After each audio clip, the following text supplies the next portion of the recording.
ஒரு 2 மினிட்ஸ் இந்த video skip பண்ணாமல் நான் சொல்கிற இந்த ஒரு ஸ்டோரியை மட்டும் கேளுங்க. கண்டிப்பாக உங்கள் லைஃப்பில் வந்துட்டு ஒரு மாற்றம் கிடைக்கும். ஸோ அது வந்துட்டு நான் என்னோடய லைஃப்பில் வந்துட்டு அனுபவித்த ஒரு விஷயம். ஸ்கிப் பண்ணாமல் கேளுங்க. என்ன ஸ்டோரி அப்படின்னா, ஒரு ஊரில் ஒரு ராஜா இருந்தாராம். அந்த ராஜாவுக்கு வந்துட்டு என்றைக்குமே மார்னிங் வந்துட்டு எந்திரிச்சு அப்புறம் வந்துட்டு சூரியனை போய் டைரெக்டாக பார்க்குறத வந்துட்டு ஒரு நல்ல விஷயம் அப்படின்னு நினச்சிட்டு இருந்தாராம். அந்த சூரியன் பார்க்காம இருந்தால் அன்னியோட நாள் வந்து நல்ல நாளாக இருக்காது அப்படிங்கிற மாதிரி அந்த ராஜா நினச்சிக்கிட்டு இருந்திருக்காரு.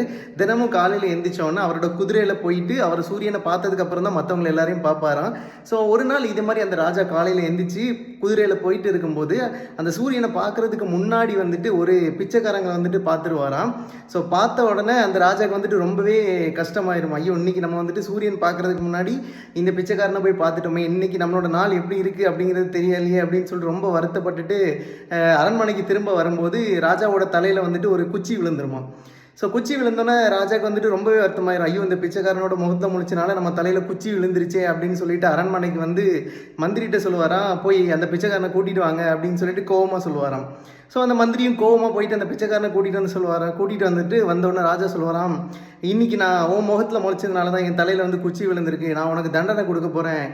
நான் தினமும் வந்துட்டு சூரியன் முகத்தில் தான் முழிப்பேன். ஆனால் உன் முகத்தில் முழிச்சனால எனக்கு இந்த மாதிரி நடந்திருக்கு அப்படின்னு சொல்லிட்டு அந்த பிச்சைக்காரருக்கு தண்டனை கொடுக்கறதுக்காக அவர்கிட்ட பேசிகிட்டு இருப்பாராம். அப்போ அந்த தண்டனைக்கு வந்துட்டு அந்த ராஜா வந்துட்டு அந்த பிச்சைக்காரர்கிட்ட சொல்லுவாராம், உன்னோட தலையை வந்துட்டு நான் வெட்ட போகிறேன் அப்படிங்கிற மாதிரி சொல்லுவாராம். அந்த பிச்சைக்காரர் வந்துட்டு சந்தோஷமாக சிரிப்பாராம்.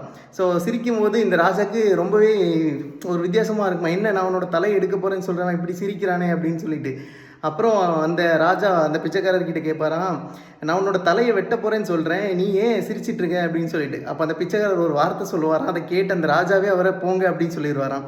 அது என்ன வார்த்தை அப்படின்னா, அதான் ராஜா, நீங்கள் காலையில் வந்த உடனே என்னோடய முகத்தை பார்த்ததுனால உங்கள் தலையில் குச்சி விழுந்துச்சு.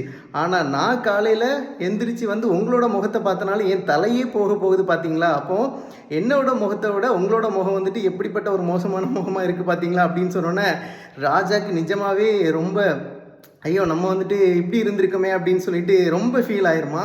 ஸோ இது மூலமாக என்ன சொல்ல வரேன் அப்படின்னா, நம்ம அடுத்தவங்களை குத்தம் சொல்கிறத விட ஃபஸ்ட்டு நம்மக்கிட்ட என்ன குத்தம் இருக்குது அப்படிங்கிறத கண்டுபிடிச்சி அதை நம்ம திருத்திக்கிட்டாலே நம்ம லைஃப்பில் வந்துட்டு முன்னேறி போயிடலாம். அடுத்தவங்க அதை பண்ணிட்டாங்க இதை பண்ணிட்டாங்கன்னு சொல்லிட்டு அவங்க மேலே பழிய போடுறத விட நம்மக்கிட்ட இருக்கிற விஷயங்களை நம்ம திருத்திக்கிட்டு லைஃப்பை சந்தோஷமாக ரன் பண்ணாலே நம்ம லைஃப் வந்துட்டு ரொம்ப முன்னேறி போயிடும். ஸோ அதனால் இந்த வீடியோ பார்க்குற எல்லாரும் அடுத்தவங்களை குத்தம் சொல்கிறத விட்டு உங்களோட லைஃப்பை வந்துட்டு உங்கள்கிட்ட இருக்க விஷயங்களை சரி பண்ணிவிட்டு லைஃப்பை ரன் பண்ண பாருங்கள். ஓகேவா? தேங்க்யூ.